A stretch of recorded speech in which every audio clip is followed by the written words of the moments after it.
apa yang membuat Ibu percaya terhadap koperasi BMI gitu?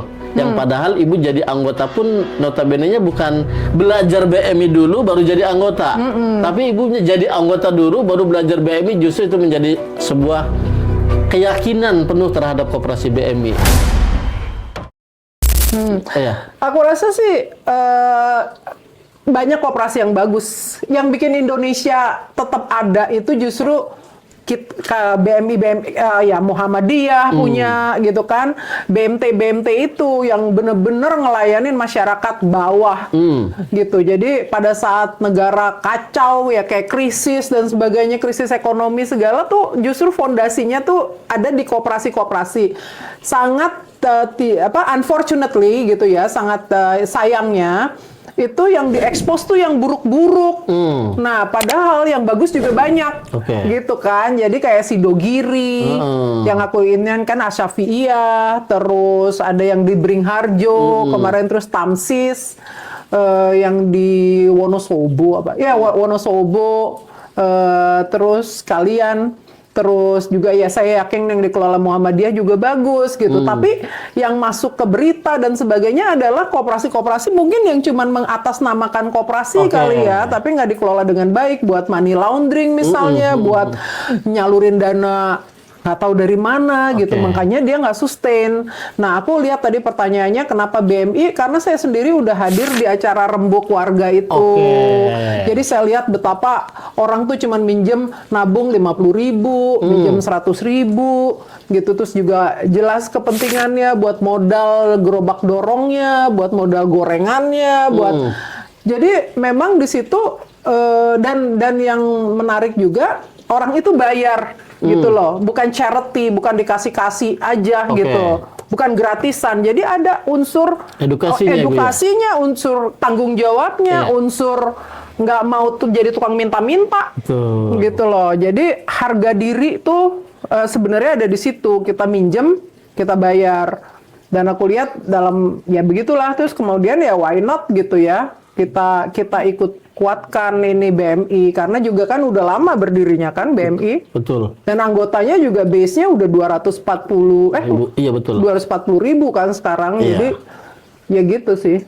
Ya, tuh berarti sahabat BMI News, berarti Ibu Risa dan Pak Ikong ini menjadi anggota BMI, percaya terhadap BMI ini karena memang BMI ini melayani ya masyarakat kita ya yang ada di bawah, yang di grassroots gitu ya. Artinya apa? Ibu ini melihat bahwa BMI ini bermanfaat untuk orang banyak. Betul, rakyat bantu rakyat. Rakyat bantu rakyat.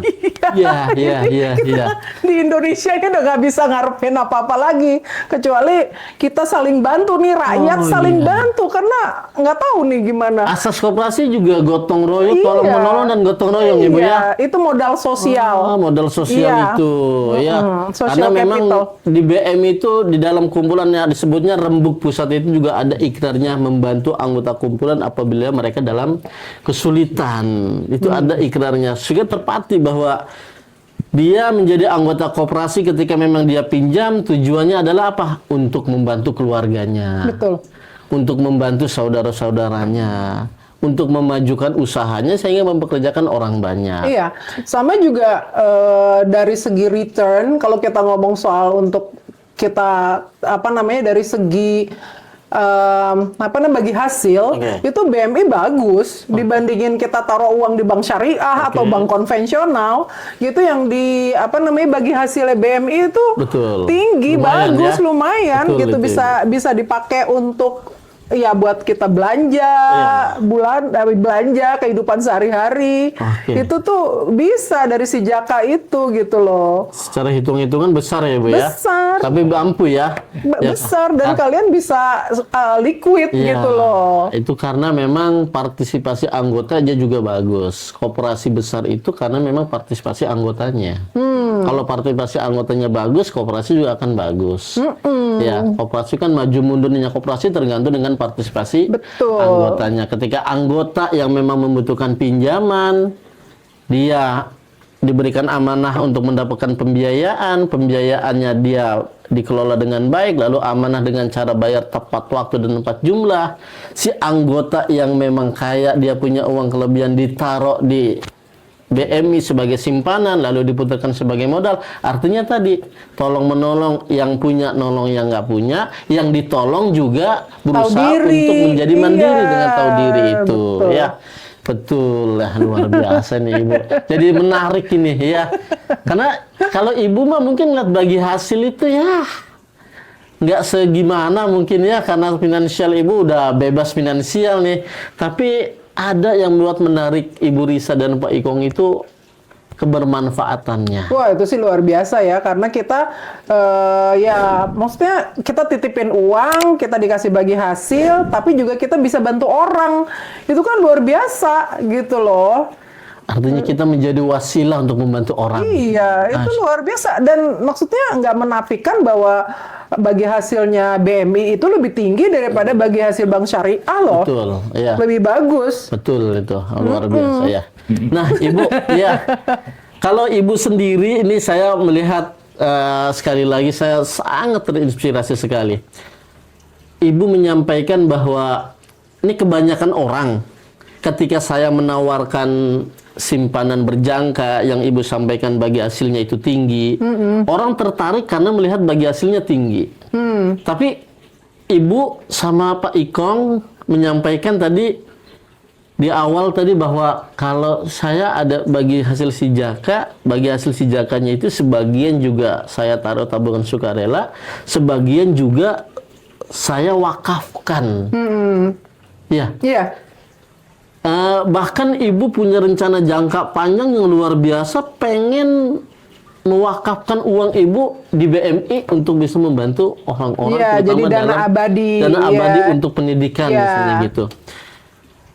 Ini tentu kebanyakan yang saya temuin, kebanyakan orang tuh lebih banyak pengen untung, justru Ibu lebih pengen bermanfaat. Iya. Iya. Apa sih Bu yang menginspirasi Ibu, hidup Ibu tuh pengen lebih bermanfaat untuk orang lain? Ya, karena kan emang kita kan, ya itu kan ajaran Islam ya. Ajaran kita Islam. kan lahir harus jadi khalifah. Oke. Iya kan, fungsinya apa sih dari mulai saya nggak punya uangnya cukup bantu diri sendiri, terus waktu masih belum kerja yang sampai ilmu saya atau kapasitas saya belum setinggi itu, bantu orang tua dulu, bantu adik-adik sekolah. Jadi tapi selalu saya tuh selalu merasa bahwa saya tuh hanya dititipin gitu, dititipin harta, dititipin ilmu, dititipin apa. Of course untuk kita sendiri harus cukup, tapi cukupnya juga kita sendiri yang nentuin gitu loh. Jadi kan makan cuman berapa sehari gitu, minum juga cuman berapa, mobil juga kalau misalnya mau diikut-ikutin mah bisa jadi mobil mahal, tapi kita milihnya mobil ini aja baru punya pas sudah pensiun, karena waktu kami kerja kami punya mobil, punya supir gitu ya. Tapi sekarang begitu pensiun baru punya mobil juga kecil, bensinnya dikit. Karena kita makainya dikit, kita jadi punya ruang untuk bantu orang lain. Allah karim. Tapi kalau misalnya kita nggak cukup-cukup, boro-boro banyak kan orang yang hartanya udah ratusan miliar atau triliun masih ngambil aja. Karena dia nggak pernah ngerasa cukup gitu loh. Tapi kalau kita ngerasa cukup segini, oke udah punya rencana, misalnya mau jalan-jalan sekian, terus mau ini sekian gitu kan, buat apa namanya nyekolahin anak lagi atau bantu apa sekian, ya otomatis yang di luar itu bisa disimpan di BMI, bisa apa, bisa dimanfaatin. Tapi kalau misalnya aku barang bermerek aja nggak punya, pakai emas juga nggak suka gitu. Jadi karena setiap saya ketemu orang gitu ya, dengan saya sederhana, penampilannya apa adanya, orang tuh mau ketemu saya, bukan pengen ngelihat saya pakai apa, saya naik mobil apa, tapi bener-bener pengen ketemu kita as a Risa, kita as a Ikong gitu loh. Jadi orang tuh ketemu kita, bukan ketemu barang-barang kita gitu, bukan ketemu rumah kita, bukan ketemu embel-embel yang ada di luar kita gitu. Jadi itu yang namanya aku rasa justru kekuatan tuh harusnya di situ, di dalam kepribadian kita gitu loh. Jadi karena aku banyak invest untuk misalnya pendidikan, sekolah lagi, ngambil sertifikasi apa, belajar lagi, jalan-jalan. jalan-jalan pun kita naik ekonomi gitu. Terus kalau misalnya kenapa kita seneng jalan-jalan juga memberdayakan ekonomi masyarakat. Karena kan jadi kita sewa guide, sewa kita kasih tip yang benar gitu kan. Terus penginapan lokal, kita nggak nawar, belanja di pasar tradisional, kayak gitu-gitu aja sih sebenarnya. Dan itu bikin kita tenang gitu, karena nggak punya utang, kita nggak punya utang gitu. Jadi alhamdulillah, jadi kita nggak mau pusing untuk yang nggak harus dibikin pusing gitu loh. Saya boleh tambahin sedikit. Boleh Pak Ikong. Masya Allah. Dari diskusi kita dengan Risa, kenapa kita tertarik tadi, kalau kita berdua sudah nggak ada, yang ada di BMI ini kita wakafkan, karena kita melihat itu adalah sangat fleksibel. Kita bisa mewakafkan dalam bentuk benda, misalnya tanah, terus masjid. Tapi kan lebih mengikat. Betul. Kalau ini kan fleksibel, bisa dimanfaatkan lebih sedikit-sedikit juga bisa, lebih banyak yang itu sebetulnya sangat menarik. Jadi terus terang itu idenya setelah berjalan. Gitu. Jadi kita harapan kita nanti kalau kita sudah wafat makin mengalir terus itu abadi di situ. Masya Allah. Sahabat BMI News, saya makin tertegun ini ya. Beliau dengan kehidupan yang luar biasa ini sudah punya niat untuk berinvestasi buat akhirat. Ya, kita mungkin boro-boro berpikir untuk investasi akhirat. Rasa-rasanya dunia juga masih dikejar aja ini ya. Masih disibukkan dengan dunia. Tapi tadi kuncinya, bahwa dunia itu akan terasa cukup ketika kita merasa bahwa oh ini adalah sebuah titipan. Ya, ini adalah sebuah titipan. Cukup untuk kita, ketika ada lebih, ini berarti hak orang lain. Ketika kita melaksanakan sesuatu dari kegiatan pun, bahwa ini bukan hanya untuk diri kita dan juga keluarga, tapi juga bermanfaat untuk orang lain. Tadi Ibu menyampaikan keliling ke Indonesia, ke tempat-tempat wisata. Beliau bukan hanya pengen mengunjungi, tapi ingin memberdayakan orang-orang situ dengan cara menyewa tour guide, memberi oleh-oleh yang ada di situ. Artinya apa? Memberi kehidupan buat orang sekitarnya. Sewa perahu, sewa apa. Ya, sehingga jelas kalau Allah mungkin menitipkan amanah yang luar biasa kepada Ibu Risa dan Pak Ikong ini, melalui titipan ilmunya, melalui titipan hartanya, bahkan sekarang diberi ketenangan mungkin Ibu. Amin, Masya amin. Allah, ya. Oh ya Ibu, tadi niat berwakaf. Ibu tahu program wakaf yang ada di BM itu apa aja Bu? Ada macam-macam sih ya. Ada 4 program kita Ibu. Apa tuh? Pertama itu kita pengen punya rumah sakit gratis atau bayar semampunya untuk orang-orang yang tidak punya. Juga kita pengen punya tempat pendidikan dari TK sampai perguruan tinggi. Termasuk di situ ada rumah tahfiz nantinya Ibu. Terusnya juga sama, ini juga gratis dan atau bayar semampunya. Ketiganya kita pengen punya masjid.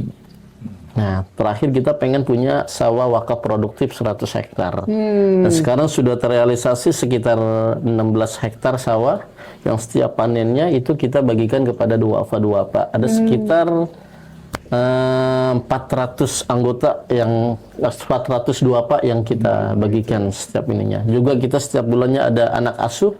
Jadi ada anggota kita yang memang yatim, dia masih sekolah, baik itu SD, SMP sama SMA, itu kita setiap bulan juga kita kasih uang saku. Itu Pak, Bu, ya. Terusnya juga, ya, jadi sekarang ini itu gerakan wakaf itu kita bermula dari gerakan 2000, Pak. Apa tuh? Rp2.000. Jadi anggota kita ajak berwakaf minimal 1 juta selama dia menjadi anggota. Nah, 1 juta itu dicicil dengan 2.000 per minggu. Nah, dan alhamdulillah dari gerakan itu sudah sampai 40 miliar lebih.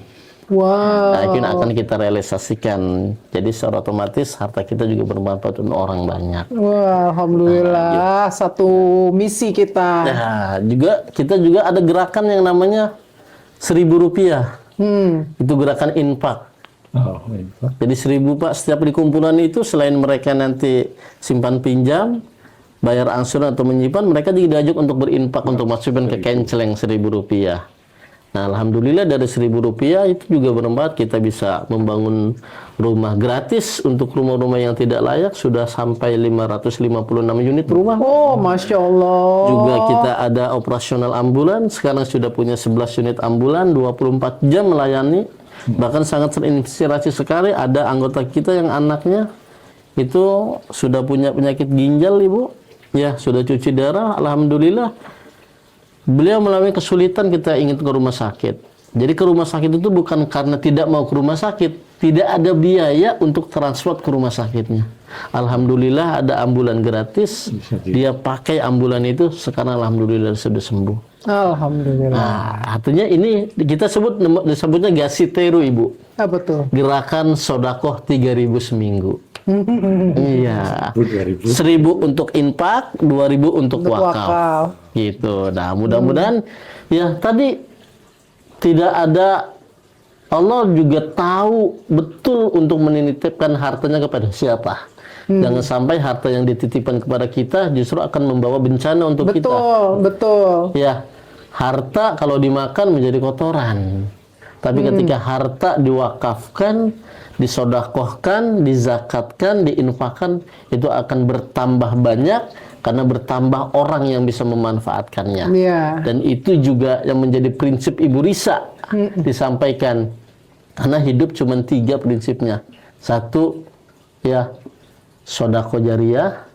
3-nya ilmu bermanfaat. 3-nya adalah doa anak yang soleh. Dari ketiga amalan yang diajarkan oleh Nabi melalui hadisnya, idza mata ibnu adama in qata amaluhu ila min salasin shadaqatin jariyatin aw ilmin yuntahu qawbi aw waladin sholayan ulahu. 1, ketika kita ingin mencoba menjadikan anak kita soleh, ternyata nggak mudah. Kenapa? Karena iman tidak dapat diwarisi. Ya. Ilmu yang bermanfaat. Terkadang kita tahu ilmunya aja nggak mau melaksanakan atau mengamalkannya. Ya, bahkan cenderung kita nggak tahu ilmunya. Nah, ini yang bisa kita kejar melalui sodakoh jariyah. Berapa sodakoh jariyah? Allah, baiknya Allah nggak pernah menentukan. Semampu dan sebisanya dan seikhlasnya. Ya, ini yang prinsip yang Ibu Risa sama Pak Ikong sampaikan, bermanfaat untuk orang lain yang menjadi amal jariyah, menjadi sedekah jariyah. Amin. Bu Risa, ya. Bu Risa, Pak Ikong, barangkali ada yang mau disampaikan untuk anggota-anggota BM ini agar bisa rajin berinfaknya, berwakafnya, juga rajin untuk bisa menjadi anggota yang berpartisipasi aktif untuk kemajuan koperasi BM ini. Boleh Pak Ikong dan Pak Ibu Risa? Pak Ikong dulu dari tadi. Boleh Pak aku Ikong, dulu yang boleh, bicara. ya. Ya, kalau tadi sudah disampaikan Risa bahwa ini koperasi ini kalau dikelola dengan baik, tentunya jadi program rakyat bantu rakyat, itu negara tidak pernah rapuh kalau dengan fondasi itu, koperasi yang benar-benar. Saya kira itu. Jadi ya apa yang dilakukan di BMI ini sangat bagus dan mungkin bisa ditingkatkan lagi, dan tentunya partisipasi anggotanya ya. Karena kalau dalam benak orang awam, koperasi itu yang ada itu cuma simpan pinjam. Oke. Ya, itu di mindsetnya orang itu koperasi jadi anggota supaya bisa minjem. Oke.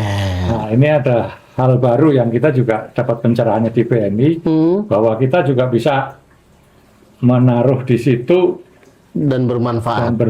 Allah karim. Itu sisi lain dari koperasi. Masya Allah, Masya Allah. Ya, luar biasa. Bukan keuntungan semata yang dicari, tapi kebermanfaatan untuk orang banyak. Masya Allah. Terima kasih Pak Ikong. Ya, terima kasih juga atas kesempatannya udah main kesini. Siap Ibu, sama-sama. Ya, jadi mudah-mudahan terus maju selamanya. Amin. Karena kan ya yang kita juga nggak bisa pungkiri kan akan terjadi kiamat juga akhirnya benar. kan. Semuanya meninggal juga akhirnya. Pasti. Kan. Jadi memang ya nggak bawa kewajiban kita untuk memikirkan setelah meninggal nanti, bahwa kehidupan yang kekal abadi itu nanti setelah meninggal itu bukan nggak masuk akal gitu loh.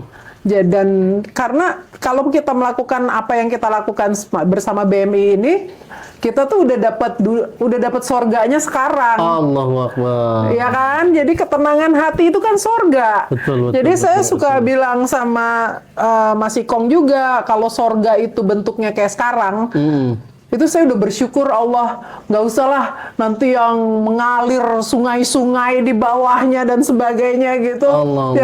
Yang kalau sorga itu nanti wujudnya seperti yang kami alami sekarang aja, kami udah sangat berterima kasih sama Allah gitu loh. Jadi nggak usah menunggu meninggal sebenarnya untuk merasakan sorga itu. Jadi di dunia pun kalau kita hidupnya tenang, kita bisa ya sedapat mungkin nggak usah bantu orang lah, tapi jangan nyusahin orang. Allahu Akbar. Gitu loh, kalau nggak bisa bantu jangan nyusahin gitu. Itu aja gitu, jangan ngambil hak orang lain. Nah itu kita akan tenang sendiri. Kalau hati kita udah tenang, itu artinya kita udah ada di sorga gitu. Itu sih prinsipnya. Dan karena kita nggak tahu sorga tuh wujudnya apa, di Quran dibilangnya begini. Tapi itu kita bisa rasakan sorga tuh waktu kita udah tenang, udah nggak ada utang, nggak ada beban, nggak ada rasa aduh apa ya gitu, atau ya gitu sih. Betul ya. Jadi itu ya, surga yang di dunia aja udah begitu luar biasa, dirasakannya nikmat sekali, apalagi surga di akhirat nanti. Ya mudah-mudahan kita menjadi ahli-ahli surga. Amin. Dan kita beramal dunia ini untuk menjadi orang yang bermanfaat untuk orang banyak. Amin ya robbal alamin. Ini kisah inspiratif sekali ya, luar biasa. Jarang-jarang ini nemu anggota kayak begini nih. Ya, mudah-mudahan kita dipertemukan oleh orang-orang kayak Bu Risa dan Pak Ikong ini. Amin. Untuk menjadi apa? Untuk terus belajar, untuk terus konsisten, istiqomah, ya, membantu orang lain. Karena sesungguhnya pertolongan Allah akan menolong diri kita ketika kita menolong saudara kita. Amin. Wallahu fi aunil abdi ma kana al-abdu fi auni akhihi. Oke. Sampai berjumpa di lain kesempatan. Sahabat BMI News, semoga ini menjadi inspirasi kita semua. Kurang lebihnya mohon maaf. Mari, dadah. Assalamualaikum. Assalamualaikum.